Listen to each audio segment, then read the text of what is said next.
Yo, what's up guys? Welcome to another video here at Euphoric Sports. And today, we're going to be talking about the Pittsburgh Steelers and Kevin Colbert, our general manager, set to retire after the draft this year and the offseason. And he has a lot of challenges before retirement. One of whom is replacing the quarterback, Big Ben Roethlisberger, who has been with us for several years and has nothing but winning seasons under his belt, two-time Super Bowl champ. Now he has to replace him. A very hard challenge that we've seen that many teams have struggled, like the Giants replacing Eli Manning, the Broncos replacing Peyton Manning, Andrew Luck being replaced by the Colts. The Patriots have seemed like they got a replacement for Mac Jones. Who knows? And Tampa Bay yet to replace Tom Brady. So all these teams have had trouble replacing their quarterback, their franchise QB that goes into retirement or leaves. And now the Pittsburgh Steelers, the time has come where we have to replace our quarterback. Now, Kevin Colbert came out and said that he has the utmost confidence in Mason Rudolph. Mason Rudolph to start the 2022 season. Mason Rudolph, the reason why he has confidence in him is because he's 5-4-1 as a starter.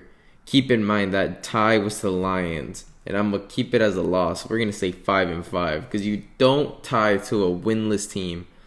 Now, he has the utmost confidence. For one, Mason Rudolph does not start over Dwayne Haskins. I'm sorry. I've seen Mason Rudolph, and the year that he has started a lot of games, he had 13 touchdowns and 9 interceptions and a QBR of under 40. Jeez. That tells a lot. A QBR under 40. And then the game against the Lions, he had a touchdown and an interception and a QBR under 40 again. So the guy's never been over 40 of QBR. And that's what he wants. And keep in mind, Kevin Colbert was also saying, for a replacement quarterback for Big Ben, the one thing he hates is accuracy, referring to the quarterbacks in the draft. And guess what? Malik Willis, who has a 60% career percentage completion, that's his percentage, 60%. Now, the guy who has utmost confidence in, Mason Rudolph, has a career of 61% accuracy.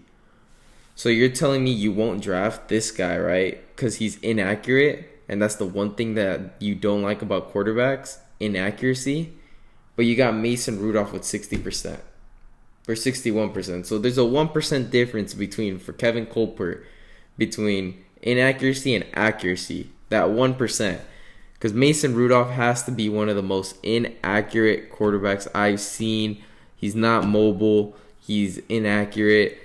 He's just not a good quarterback. I don't see him as a starter, a franchise starter. I don't see him as a decent backup. I've seen him come in and lose games, struggle to win, struggle to get touchdowns, struggle to pass his own teammate.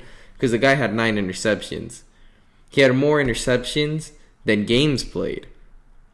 And I understand, yeah, he was a rookie, whatnot. No. He got replaced that year by an undrafted rookie. Came in and beat a Chargers team that just made the playoffs, and with an undrafted quarterback, Devlin Hodges comes in and beats him, plays better than Mason Rudolph played all year. Now, what does that tell you about Mason Rudolph, who's getting benched by an undrafted quarterback? That means he's not NFL starting caliber. He's not a top 32 quarterback in the league. So if you're not one of the best 32 quarterbacks in the league, that means you're not a starting quarterback. Maybe you're top 50. But you're not top 32, and that's for sure. I can name you 32 quarterbacks better than him, and none of them are worse than Mason Rudolph. I guarantee you that. But now, Kevin Colbert comes in saying that he has the utmost confidence in Mason Rudolph to be the starter next year. But Mike Tomlin has yet to come out and say, yeah, Mason Rudolph's our guy. It seems like he likes Dwayne Haskins a little bit more, but who knows? And now with Kevin Colbert saying that we're going to go into preseason with 4 quarterbacks, we've got 2 that are most likely going to be there, and that's Mason Rudolph and Dwayne Haskins. And it looks like we're going to draft and sign a quarterback, like a veteran quarterback, or trade for. Now, something to keep in mind is that after Brian Flores was fired and looking for a job, there's many reports from credible sources saying that Brian Flores and Deshaun Watson were going to look to team up. Now that the Pittsburgh Steelers hired Brian Flores, it looks like we could be going out there and trading for Deshaun Watson. Now, the only negative thing that I could see from that is the Texans are not lowering their asking price. They want 5 to 7 assets, which 3 of them have to be first-round picks. And that is an insane amount of capital that they want for a guy with 22 alleged SA cases on him. And that right there is unbelievable that they want that. I would be surprised if they got 2 first-round picks. Realistically, if they get offered 2 first-round picks only, they should take it and run. Because Deshaun Watson isn't guaranteed to play another football game. It is very likely that the next day we could see Deshaun Watson being convicted for an alleged crime that he is being accused of, and go to jail and never play a game in the NFL. And if you can get 2 first-round picks for a guy who will never play in the NFL again, the Texans should do it and run. Because for right now, they're just holding on to an important asset that could possibly never play a football game again, and then you're just stuck with nothing, and your franchise just is in the mud. Now, should the Steelers trade for Deshaun Watson? I think it's an obvious answer. If he can play, of course. If he can't, then don't. Now, I would much rather prefer a trade for Aaron Rodgers or Russell Wilson, but they don't seem as realistic due to the fact that the whole league would probably be after these guys, and I'm not sure Kevin Colbert has what it takes to go after these guys and just pull the trigger. I've never really seen much of a big trade go down for the Pittsburgh Steelers. I think the biggest one I can remember is Micah Fitzpatrick, who we gave up a first-round pick for, a young defensive back, and he ended up working out, and now we got Micah Fitzpatrick. Now, with Brian Flores being added to the defense as well, there's a lot of rumors saying that we could add Micah Fitzpatrick into the trade for Deshaun Watson, which I would say absolutely not. Micah Fitzpatrick is coming close to being a free agent. He has a couple or a year or 2 into his contract, and he's going to be needing an extension. He's one of the best safeties, if not the best safety in the league, a ball hawk, dominant safety.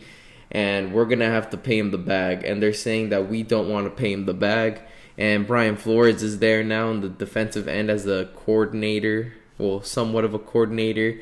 And, maybe we want to get rid of him now that we got the guy who didn't see any talent in him and shipped him to Pittsburgh. But I absolutely love Micah Fitzpatrick as much as I love TJ Watt. These guys are absolute studs and important to the team. And I wouldn't want to see him traded for Deshaun Watson. I think we should trade another first-round pick or picks only, and maybe Cam Sutton to the team of the Houston Texans for Deshaun Watson, not any of our superstar defensive players. Please, no. Just extend Micah Fitzpatrick, please.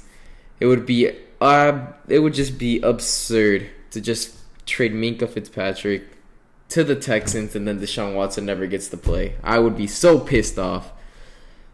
But now let me know in the comments down below, what would you give up for Deshaun Watson? And please like and subscribe. And yeah, thanks for watching, guys.